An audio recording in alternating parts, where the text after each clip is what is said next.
대승찬의 한 개송을 말씀드리고자 합니다. 군의 송경 천권이요 최상 문경 불식이라 불의 불법 원통이요 도로 심행 수목이라. 입으로는 천권의 경전을 외우고 있으나 근본 바탕에서 경전을 물어보면 알지 못한다. 불법이 원만하게 통한 도리를 알지 못하고 한갓 수고의 글줄을 찾고 글자를 헤아리네 라고 하는, 우리가 부처님 법을 만나서 불교를 알아가고 또 부처님 말씀처럼 살아가고자 하는 가장 큰 의미는 바로 부처님 말씀을 잘 이해하고 또 그 부처님 말씀처럼 살아가고자 하는, 그리고 또 그 부처님 말씀에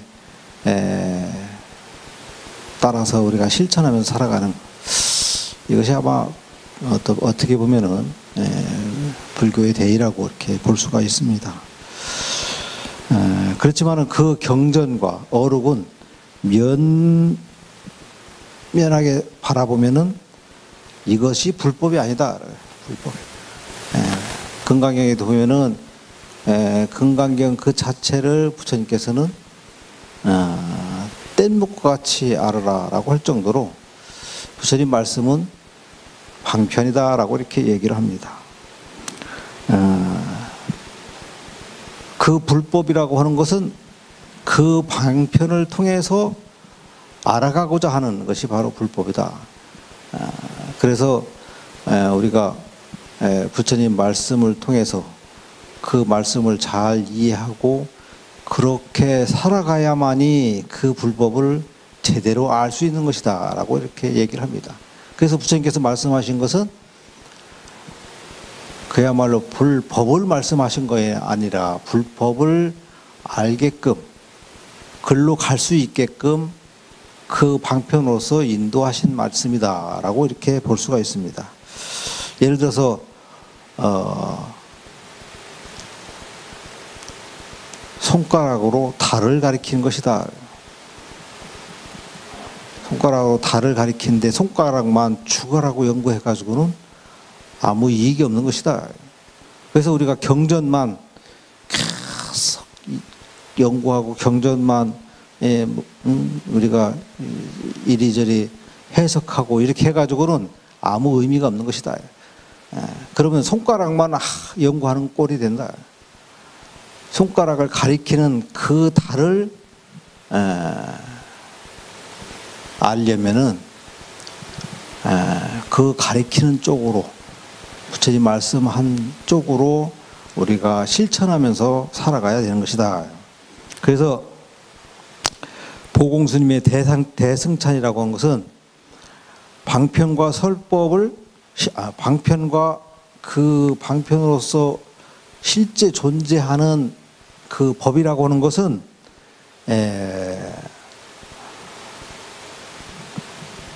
부처님 말씀은 하나의 방편이다. 방편을 통해서 실제 법으로 가는 길을 안내해 준 것이다.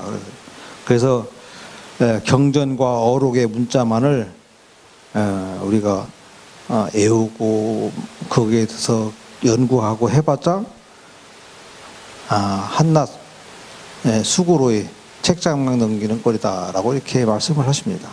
그래서 근본 바탕인 본체를 깨달아야 된다.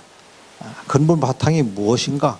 부처님께서 말씀하신 그것은 바로 그 말씀하신 그 자체가 법이 아니고 법으로 가는 길을 안내해 주는 방편이다라고 이렇게 말씀을 하십니다. 그래서 존재의 참다운 이치를 아는 사람들은 그러한 방편의 길을 잘 따라서 실천하는 거예요. 실천. 우리가 아무리 부처님 말씀을 연구하고 또 부처님 말씀처럼 이렇게 그걸 애우고 한다 하더라도 그 부처님 말씀을 실천하지 않으면 아무 의미가 없는 것이다. 그래서 부처님 말씀을 그대로 잘 실천하면서 따른 사람만이 그러한 실상의 존재를 이치를 제대로 깨달아서 그야말로 법을 제대로 아는 것이다. 그 법을 제대로 체득하는 것이다 라고 이렇게 볼 수가 있습니다. 그렇기 때문에 아무리 부처님 경전을 연구해도 그거를 제대로 따라서 행하지 않으면은 아무 이익이 없다라고 하는 겁니다. 그렇기 때문에 불법이라는 것은 원만하게 통하가 있다. 그리고 또 원만하게 통하고 툭 터진 것이 바로 불법이다. 그렇기 때문에 불법을 연구만 하고 실천하지 않으면은 그러한 툭 터진 그러한 삶을 살 수가 없는 것이다. 대자유의 삶, 또 그러한 불법의 이치를 잘 깨달아서 부처님 말씀처럼 그렇게 살아가려면은 본인이 직접 체득을 해야 된다라고 하는 겁니다. 그래서 부처님 말씀이라고 하는 것은 그쪽으로 가는 길을 안내하는 하나의 방편이다라고 이렇게 얘기를 하십니다. 그러니까 그러한 방편은 건강의 말씀처럼 뗏목과 같다. 근데 그러한 뗏목이 없으면 우리가 갈 수가 없는 거예요.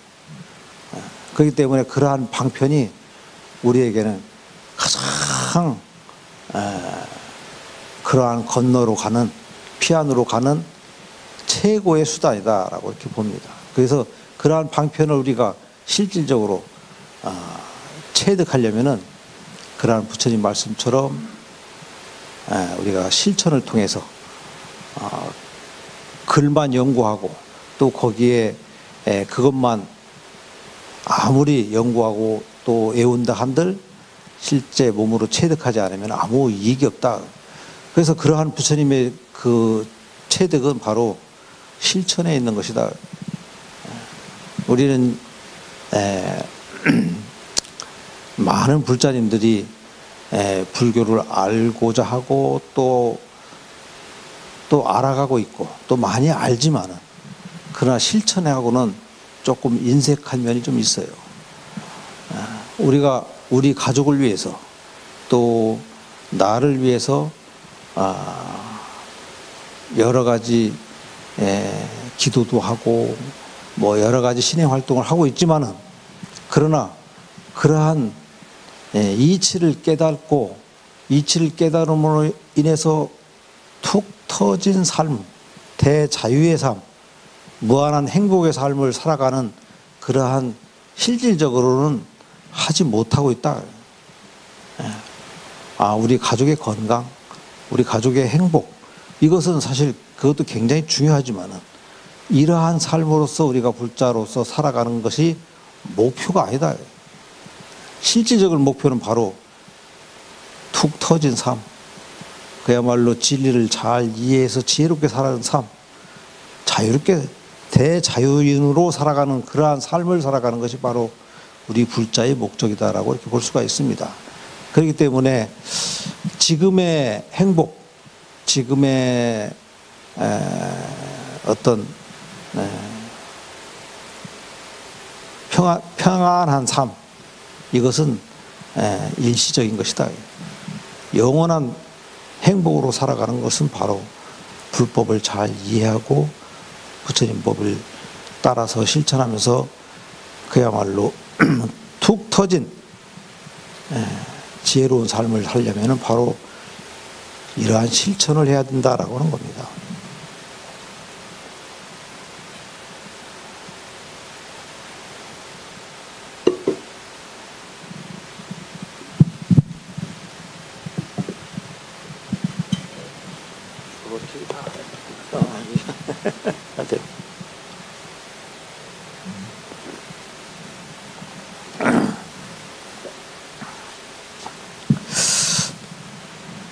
그렇기 때문에 우리는 부처님 말씀, 우리가 애우고 또 우리가 하는 것도 중요하지만 잘 이해하고 실천하는 건 중요합니다. 실천하는 거.